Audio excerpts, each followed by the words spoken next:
We need to have a serious conversation about MDMA, or ecstasy. Hey, I'm Vego and this is Psychedelic Actualization. On this channel we talk about topics like self-realization, self-actualization and working with psychedelics to live a more authentic and fulfilling life. I had my first MDMA experience, and maybe even my last MDMA experience. At least for a long time. The reason why I'm gonna share at the end of this video, so stay tuned. So, the reason why I decided to take MDMA is the inspiration from the book Trust, Surrender, Receive, How MDMA Can Release Us from Trauma and PTSD. It's a bunch of great kind of trip reports and stories of people who went through MDMA therapy. And I've been aware of the field for a long time and I've kind of wanted to try it, but I was kind of also resisting MDMA, because in my mind it was kind of a chemical. It's not a real psychedelic. It's more like in the family of the amphetamines. It's a substituted amphetamine, also known as an entactogen, which means kind of in touch, being in touch with yourself, with your feelings or other people, or empathogen, with some psychedelic qualities, but it's not a true, pure psychedelic substance. Very vague terms and very relative to use language here. But yeah, I haven't really been educated about it and I wasn't really feeling drawn towards it. Like there was no reason for me to explore it. But now as I got deeper into the field, I was like, okay, it is something that I want to try just to have a reference point for what many people are experiencing. Because many people are very hyped about this substance and the whole therapeutic movement is kind of very invested in MDMA with all the legalization and everything. So I was like, okay, I'll try it out. But I wanna, before I share the live trip report right here, I wanna speak some words of caution, okay? Because MDMA comes with its dangers, especially because it is a kind of toxic synthetic chemical. It is very easy to overdose, and it's actually exactly what I did. I did a dose that was way too high for my body weight and for myself, which, I don't know, led to some serious side effects. Because too high of a dose can lead to serious side effects. The dose should be, some people say 50 to 150 milligrams, okay? Also consider your body weight. The protocol from Trust, Surrender, Receive is maximum of 200 milligrams. They give 125 as a first dose, and then, if requested, 75 more. Not more than that, okay? And then there's also, especially at festivals and parties, reports of overheating, being in a hot environment, and then in combination with that substance can lead to dangerous overheating, and also excess hydration. Drinking too much water while being on MDMA can also lead to serious problems, and people have died because of those two reasons, okay? And sometimes it is difficult to find a pure substance, especially in the kind of pills and ecstasy. It seems to be that there's a lot of other chemicals, or there could be a lot of other chemicals in there, so always make sure to test and see and make sure that you have a pure substance, okay? And then also just the neurotoxicity of the substance, I guess, is something that I want to mention and that I want you to be aware of. There have been studies and they found out that it increases toxicity if you combine it with caffeine. And like drinking coffee 24 hours or 24 hours before or after the experience is kind of a common phenomenon, but it increases the toxicity of the substance. Also, it is not a healthy chemical. There is a lot of controversy around it. There was like old studies and research that has been done that was coming up with a statement that it causes long-term brain damage, especially like high dose long-term use. But I'm not sure about that. There's also different research on how we can prevent brain damage from MDMA. We'll get into that in a bit for supplementation. But just be aware, there is just this controversy around the topic. And also, it is kind of clear, because after the session, because your brain is kind of flooded with all the serotonin that the MDMA kind of sets into motion, you have a experience of depletion of serotonin and of dopamine in the brain. So that can lead to mood destabilization, mood swings, and even depression after the experience, which many people report as the common, what is it called? Suicide Monday? Suicide Tuesday? So it's a common phenomenon. And it kind of depletes your brain out of all its serotonin and dopamine. So it is recommended not to overdo it, definitely not, just like maximum maybe every 3 months. 3 to 6 months pause between each session is recommended, if not longer, or if you even want to take it. So now a little bit for the supplementation to prevent the brain damage. Okay, so regarding the supplements, David Nichols at Purdue University demonstrated that taking a single dose of SSRI antidepressant drug Prozac at the right time can completely prevent the neural damage. The Prozac needs to be taken within 6 hours of the initial dose of MDMA for this to be effective. Here's why. MDMA binds to serotonin receptors in the brain, and this causes a part of the brain cells, the serotonin transporters, to work in reverse.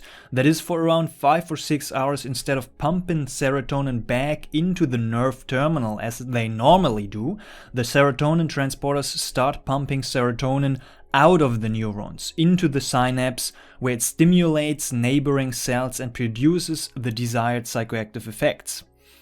After around 6 hours, the serotonin transporters begin pumping serotonin back into the nerve terminals again, and the MDMA is carried along with the neurotransmitters into the nerve terminal, where it may cause lasting damage.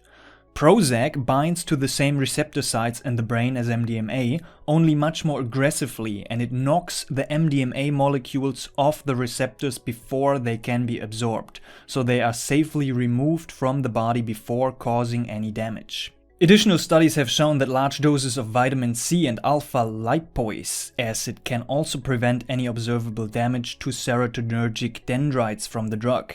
Tryptophan and 5-HTP supplements are also recommended at the end of the experience. Regarding that, we can read in Trust, Surrender, Receive. We recommend our clients they supplement with 100 milligrams of 5-HTP a few hours after their session has concluded, and morning and night for 3 days following. Along with good nutrition, this gives the body the raw materials it needs to readily make serotonin to rebalance the levels in the brain, forestalling the possibility of a radical downward mood swing. This is not medical advice. Please inform yourself and educate yourself further regarding this topic, as the timing of the supplements can also play a crucial part in how they affect your body. Okay, now to my protocol. My protocol for the trip was basically trust, surrender, receive. My intention was to go in to the topic of self-love. It felt like a kind of a fitting topic for that time, and my protocol was just an eye mask and headphones and a beautiful MDMA therapy playlist. There's a few nice ones on Spotify actually, and then just laying down and going deep inside and trusting, surrendering and receiving. So without further ado, enjoy the live trip report. And at first it started to come on 20 minutes, 30, maybe an hour.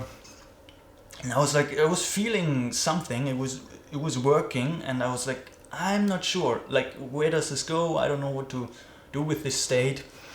And then slowly, after an hour, it opened up, and I received some beautiful, beautiful, beautiful insights into my life and my behaviors. I went through all the relationships in my life that are very important to me, deeply connected to how much I love them, my best friend, my partner, my parents even, reflecting upon my childhood as well a lot. And I don't know if I've shared that with you, but I do feel very blessed. I have been not deeply traumatized in my life, and just that realization comes up sometimes on mushrooms, and this time on MDMA. It was just like the greatest blessing that I can actually be free from deep trauma. Absolutely amazing. like mind-blowing. I was not crying, but sometimes I was very close to that feeling of, just good to be alive. And then the self-love part came in. I contemplated what it would mean, self-love in the greater sense of loving all of humanity, loving all of existence. And then self-love also on myself, like particularly in my day-to-day life. How would it feel to love myself? And what would I change? And the thing that came up is my phone. I do notice, and I was aware of this before, but I do notice I have a phone addiction. And I'm just looking at my phone, scrolling around, clicking on an app, seeing if there's something new. And it's a kind of distraction. And that is definitely clear to me now, how I can change that behavior to be more present with life, with my surroundings, with my work. This channel, I have infinite gratitude for you, for all of you who are watching this, who are supporting the channel. If you want to go deeper, you can check out the website psychedelicactualization.com, but infinite gratitude to you. Yeah, and just so much love. Just what people experienced. It's just so much love. And I trusted. Sometimes it was a little bit hot, a little bit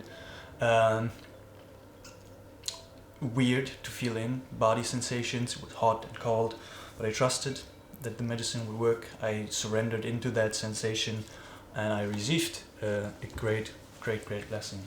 Oh yeah, and of course, by the way, I had the most extreme jaw clenching. I had sore muscles in the jaw for days and weeks afterwards, and I injured the inside of my lip so heavily that I couldn't eat real proper solid food for a week afterwards without immense pain. So absolutely weird side effect. I found in this really interesting book the information that because MDMA is thought to deplete the body of the important minerals calcium and magnesium, that's the reason that promotes the commonly experienced jaw clenching. Absolutely weird side effect. Many people I have talked to have no information about why this happens, but thanks to David J. Brown for this information about the jaw clenching. Absolutely weird side effect, and I was feeling it for weeks and weeks and weeks afterwards. So yeah, that was basically it. Also, another thing I noticed is, of course, the connection to other human beings, and the communication skills are just remarkable and very beautiful to observe. But I want to come back to the words of caution and refer back to what was said in the beginning of the video. Be aware of these dangers of this substance, and then decide for yourself if it's gonna be worth it. Because for myself, I mean, it kind of reduces your fear. It reduces your boundaries a little bit and kind of puts your defense mechanisms down, which is a very good thing. I mean, that's where kind of the therapeutic potential comes from. And I can see the therapeutic potential for sure, that you put down your defense mechanisms and then you can look without fear into maybe traumatic events from the past, into stuff that is bothering you. And that is very valuable. But for myself especially, it can also lead, I guess, to poor decision making, to irrational behavior. This reduction of fear can lead to overstepping boundaries which shouldn't have been crossed. And that is exactly what happened for me. I'm gonna share the story of what exactly happened and what it led into motion in the next couple of coming weeks. It is kind of a whole spiritual emergency, spiritual crisis that emerged out of this with some serious side effects. And I am nervous and excited to share that story with you. So yeah, that experience was beautiful. I can definitely see the therapeutic potential. I can see also that many people, not just in the festival scene, but also in the therapeutic scene, are benefiting massively from this experience, and it kind of really helps them on their path. So on one side it is a very beautiful substance with a lot of potential, but also I want to be aware and I want to definitely mention and point out the dangers of this substance, and maybe there is a better alternative. There are a lot of chemicals out there that are not damaging the brain in the way that MDMA does, and if it is worth it to work with this substance for you personally, that is something everybody has to decide for themselves. But I would say, before you embark on this journey, educate yourself and do a lot of research. And I still want to say, I am still not very much educated. I just read a little bit here and a little bit there, and that is kind of the information that I presented. So thank you so much for watching this video. I hope you enjoyed this my first MDMA life trip experience, and I hope you have a beautiful day. All the love, all the blessings. Check out my website, psychedelicactualization.com, to check out my work, and I will see you in the next one. Namaste.